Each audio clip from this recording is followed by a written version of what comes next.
Bom dia, nós vamos então para a nossa aula de literatura, são 2 aulas, nós vamos fazer uma revisão, tá? Basicamente oral, a respeito do nosso conteúdo trabalhado, que é realismo e naturalismo em Portugal, realismo e naturalismo no Brasil.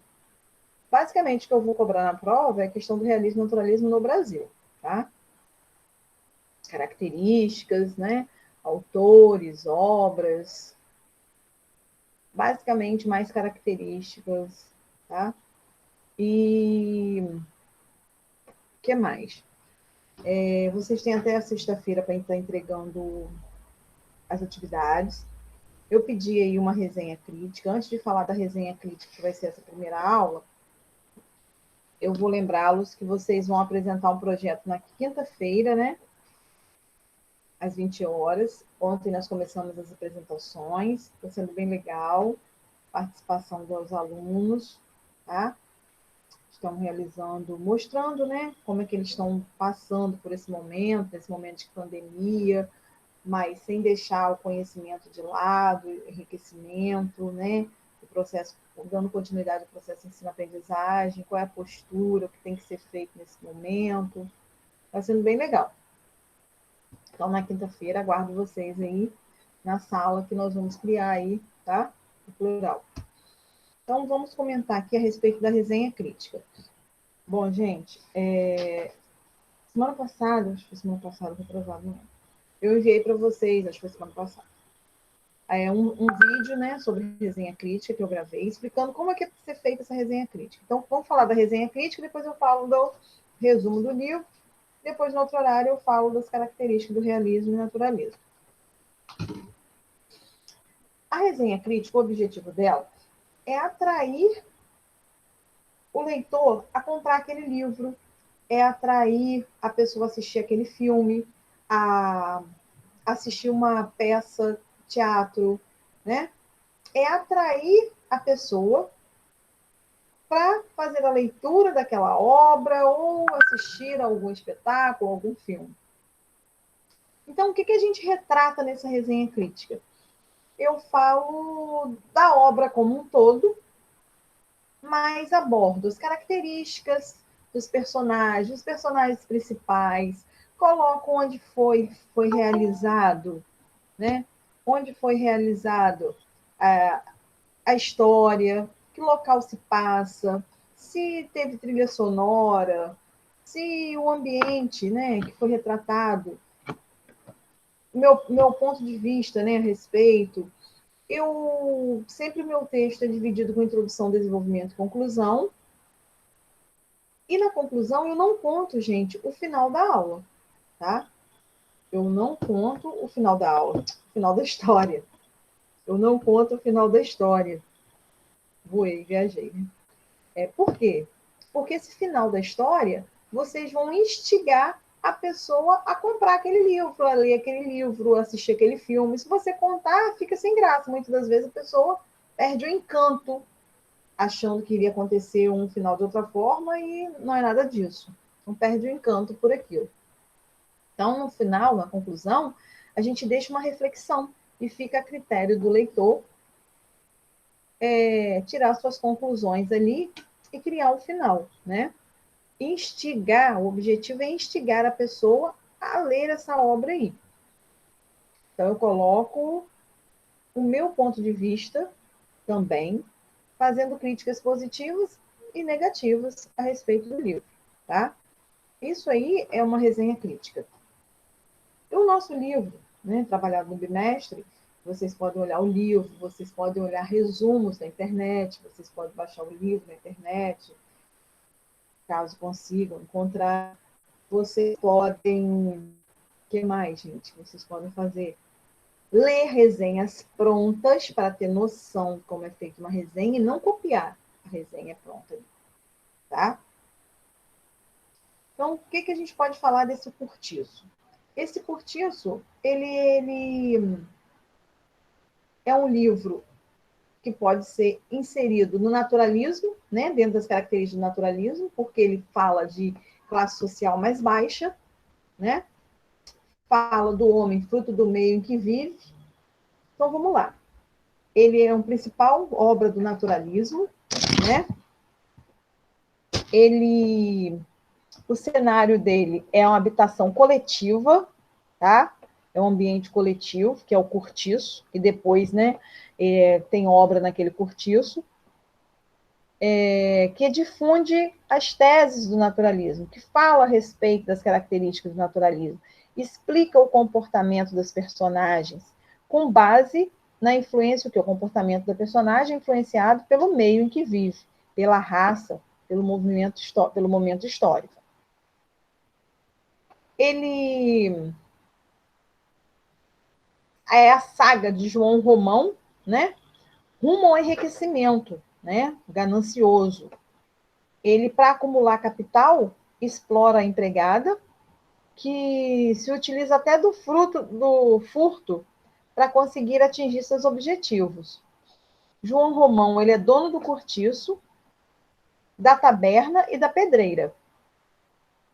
Sua amante é chamada de Bertoleza, que trabalha com ele, ajuda de domingo a domingo, trabalhando sem descanso. Em oposição a João Romão, nós temos aí a figura do Miranda. Miranda, um comerciante bem estabelecido, que tinha uma disputa bem acirrada com João Romão, né? O taverneiro, ele tinha uma braça, uma terra, que desejava comprar para aumentar o seu quintal. Ele não tinha consenso entre eles, né? Porque João Romão queria aumentar aí o seu quintal, né? O quintal dele. Então tinha que comprar de Miranda, mas não tinha um consenso entre eles. Não tinha esse consenso, eles rompem as relações deles, né? De amizade aí. Uma amizade finalizada aí. Com inveja de Miranda, né? João Romão queria só dinheiro, ganancioso. Miranda, né, que tem uma condição mais elevada, João Romão trabalha muito, sem parar. Passa por privações, né, para enriquecer mesmo, olho grande. Ele queria estar acima do Miranda. Miranda recebe o título de barão. Aí João Romão entende que não basta apenas ganhar dinheiro, mas tem que ocupar uma posição social elevada, né, para aparecer. Então, ele tinha que ter essa posição social, frequentar ambientes requintados, né, adquirir roupas finas, ir ao teatro, ler romances, participar da vida burguesa. Então, João Romão percebeu isso. Ele não tinha apenas ter dinheiro, mas tinha que participar dessa vida burguesa, né? Tinha que frequentar festas, roupas finas, né? Paralelamente, estão os moradores aí com menor ambição financeira, que eram os moradores do Cortiço, onde nós podemos destacar aí a Rita Baiana e a capoeira e o capoeira firmo, Jerônimo e Piedade. Um exemplo de como o romance procura demonstrar a má influência do meio sobre o ser humano. A gente percebe aí, no caso pontuado por Jerônimo, que tem uma visão exemplar, até cair nas graças da mulata Rita Baiana.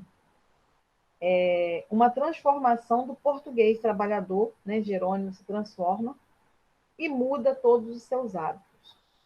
Então, aí tem uma relação entre Miranda e João Romão, só vai melhorar quando o comerciante recebe o título de barão e passa a ter superioridade sobre o oponente, né? Ele está acima aí de João Romão. Para intimidar as conquistas do rival, João Romão ele começa a fazer várias mudanças que ostenta ares aristocráticos. O cortiço também começa a mudar. Perde o caráter desorganizado, né? Perde aquele caráter miserável, aquela coisa de, né, de mostrando mesmo a classe social bem baixa, mais baixa, né? Mais desorganização, tudo tumultuado. Então ele perde um pouquinho esse caráter de desorganização, porque ele vai transformar o cortiço na Vila João Romão, né? Ele transforma esse cortiço em uma vila, tá? Aí o dono do cortiço, ele se aproxima da família de Miranda, então João Romão se aproxima da família de Miranda e pede a mão da filha do comerciante em casamento. Existe um empecilho aí que é representado por Bertoleza. Bertoleza não era a amante dele? Ela percebe essa manobra de João Romão para se livrar dela. E ela exige usufruir dos bens que ele adquiriu ao lado dela, que ela trabalhava sem descanso. Para se ver livre da sua amante, João Romão faz o quê? Ele atrapalha, que ela ia atrapalhar os seus planos na ascensão social, porque ele queria casar com a filha de Miranda para ostentar, né? Participar da vida social. Romão denuncia Bertoleza, porque ela era uma escrava fugida. Então ele denuncia os donos dela. Ela fica desesperada, prestes a ser capturada, ela vai e se suicida, comete suicídio. Aí deixa o caminho livre para o casamento de João Romão. Essa é basicamente a história. Então, o que é focado lá nesse cortiço? A desigualdade social, a questão do homem que é fruto do meio em que vive, a ambição, a questão do cortiço, da favelização, da classe social mais baixa, a questão do triângulo amoroso, né? Aí nós temos aí os personagens principais, João Romão, Bertoleza, Miranda, Jerônimo, Rita Baiana, Piedade, Capoeira Firmo. João Romão, ele era o taverneiro português, dono da padaria e do cortiço. Representava o capitalista explorador. Só queria dinheiro, posição social. Depois ele abriu os olhos que só dinheiro não serviria para ele. Ele queria ascensão social, queria status. A Bertoleza, que era quitandeira, é escrava cafusa, que mora com João Romão. Então, gente, basicamente aqui nessa aula, quem não leu o livro, se assistir a aula novamente, dá para fazer a resenha crítica, tá? Ela é uma escrava cafusa que mora com João Romão, para quem ela trabalhava como uma máquina. Miranda era o comerciante português, ele era o principal homem, né, oposto a João Romão, morava no sobrado aburguesado, ao lado do cortiço. Aí Jerônimo, ele era um português, trabalhador de pedreira de João Romão, representava a disciplina no trabalho. Rita Baiana era aquela mulher, mulata sensual e provocante, que promovia os pagodes do cortiço. Ela representa a mulher brasileira. Piedade é portuguesa e é casada com Jerônimo, representa a mulher europeia. Capoeira Firmo é mulato, companheiro, que se envolve com Rita Baiana. A Raia Miúda eram as lavadeiras, né? Representado pelas lavadeiras, pelos caixeiros, pelos trabalhadores da pedreira. E assim a gente faz um quadro desse livro Cortiço, tá? Assim a gente tem uma visão do que é tratado no livro, tá? O que a gente aborda nesse livro? Acho que está claro, né? Essa questão, essas características do naturalismo presente no cortiço. Alguém tem algum questionamento, alguma pergunta a fazer? Então, nós vamos dar continuidade aí à nossa segunda aula, ok? Eu vou gravar tudo junto, que aí eu coloco um link só no grupo. Então, pela aula de hoje aqui, dá para vocês, quem não fez ainda, fazer a resenha crítica. Eu abordei a história do livro e fiz o link ainda com as características do naturalismo. Então, agora a gente vai ver, eu vou fazer uma abordagem das características, fazer uma revisão das características do realismo e naturalismo, que é o que eu peço mais em prova, são as características, os estilos, os autores pertencentes, né?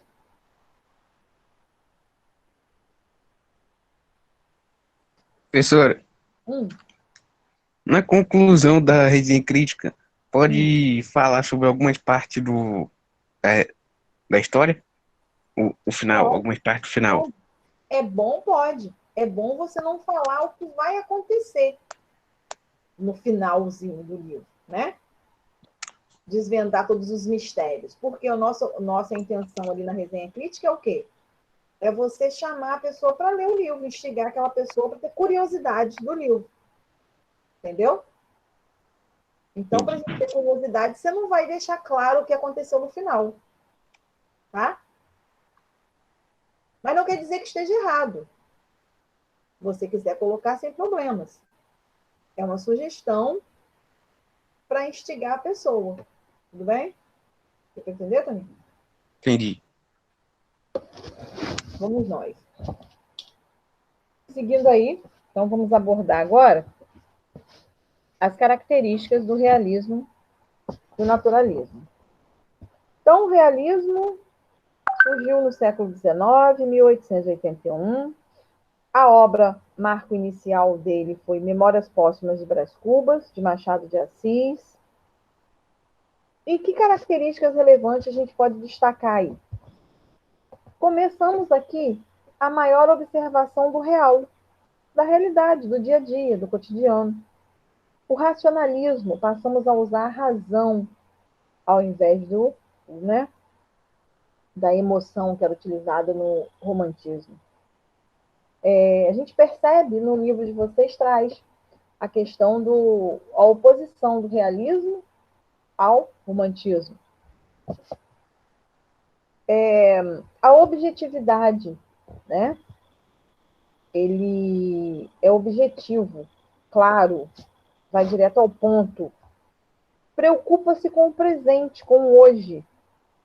Há um descritivismo minucioso. Ele descreve, ele detalha os fatos. Há uma crítica à burguesia. Faz uma análise psicológica do personagem. Uma linguagem culta, mas sem exagero, que dá para a gente entender. Faz uma visão crítica, né, da realidade. Existe o predomínio da denotação, quer dizer, palavras no sentido real, tá? Temos aí a desvalorização do amor em troca de interesses pessoais, do materialismo. Então, no romantismo, eles só visavam que essa questão da paixão, da idealização, do sonho, da fantasia, que não existe mais aqui. E nós temos o principal aí, autor com Machado de Assis. Já o naturalismo, né, século XIX, 1881, ele tem início com a obra O Mulato de Aloysio de Azevedo, tá? Ele aborda o quê? O negativismo, as patologias sociais, o dia a dia do ser humano, né? O indivíduo, né? Que ele mostra como se fosse uma doença. Aborda as classes sociais mais baixas, inferiores. Ele trabalha com o feio, com a questão da estética, né? No caso aí do cortiço, da favelização, que não quer dizer que é pobre, que você vai ser sem educação, que você não vai ter higiene, não vai ter organização, né? Então ele mostra esse lado aí, essa realidade. Ele mostra a animalização ou zooformismo. O que é isso? É o homem, fruto do meio em que vive. Ele diz que se o homem participa, vivencia um ambiente agradável, bom, ele vai reproduzir aquilo bem. Se ele vive num ambiente degradante, num ambiente ruim, ele vai reproduzir isso aí, essa coisa ruim. Então, chega-se à conclusão de que o homem é fruto do meio em que vive, tá? Por conta disso. Aí nós destacamos a Luísa Azevedo, Raul Pompeia, Inglês Souza, Adolfo Caminha, Manuel de Oliveira Paiva, vários autores da época, né? Então, esse realismo, o objetivo dele era contrapor ao romantismo, resgatando o objetivismo e a apreciação, é a questão do detalhada, né? Minuciosidade. E descrevia a coisa de forma detalhadamente.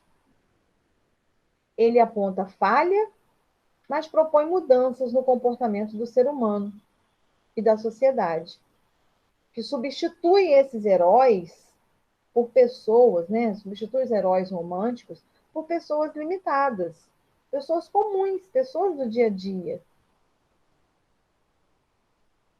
Ele sugere a representação fiel da realidade. Então, nós temos presente aí no realismo a questão do objetivismo, é o que eu estou vendo, ser objetivo, claro, descrever de forma minuciosa, detalhada, linguagem direta, demonstrar os defeitos e os detalhes da mulher. Não sonhador como o romantismo, a mulher idealizada, sonhada, perfeita. A subordinação do amor aos interesses sociais. Então, ele aí mostra que o amor está ligado ao interesse social, à ascensão social. Ele critica aí os valores burgueses, trabalha com o universalismo e o cientificismo. E o naturalismo? O que a gente pode falar desse naturalismo? Esse naturalismo a gente pode verificar que são as características do realismo, só que de forma exagerada. Uma linguagem bem mais simples, tá? Clareza na sua escrita, uso de regionalismo, né? Palavras ligadas a cada região, o vocabulário ligado à religião. O ser humano, ele é comparado, ele é visto como um animal, né? É fruto do meio em que vive. Personagens patológicos, doentes, por quê? Eles propagam, mostram aquilo de acordo com o ambiente que ele vive. Então, a educação que ele recebe, vamos dizer assim, de acordo com cada ambiente que ele vive, ele reproduz. Aí nós temos a questão da mulher, que é sensual e erótica.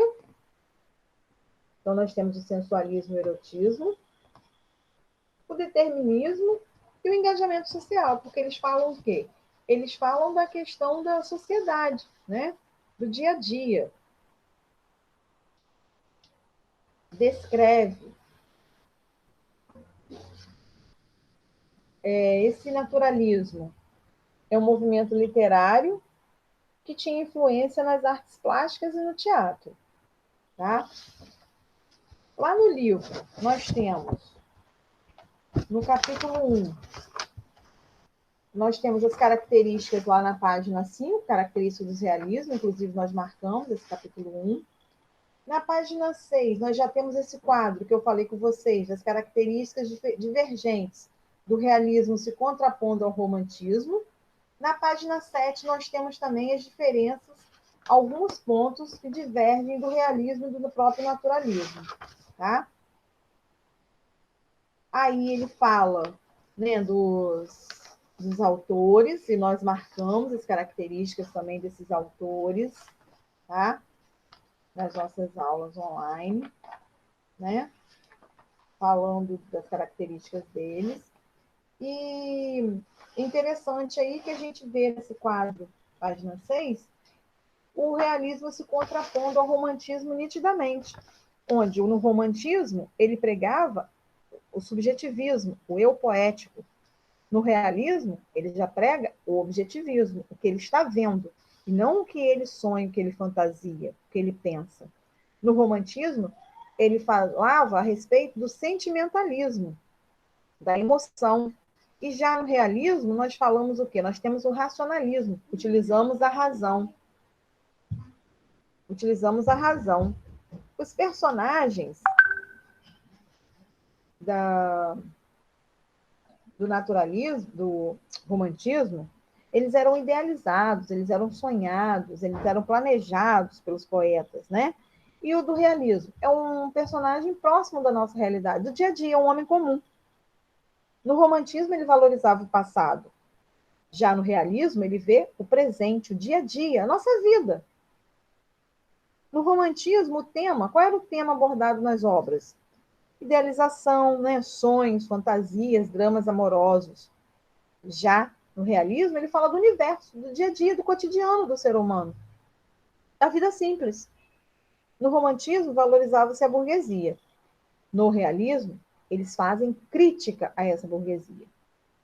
E, para encerrar, no romantismo, eles trabalhavam a questão da religiosidade, né? Valorizava os dogmas da Igreja Católica.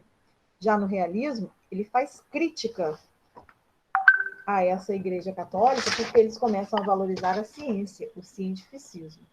Então, aqui a gente encerra, né? Fica claro as características do realismo e naturalismo. É o que a gente vai abordar na nossa avaliação. Alguém tem alguma pergunta? Vou encerrar a gravação, fazer chamada.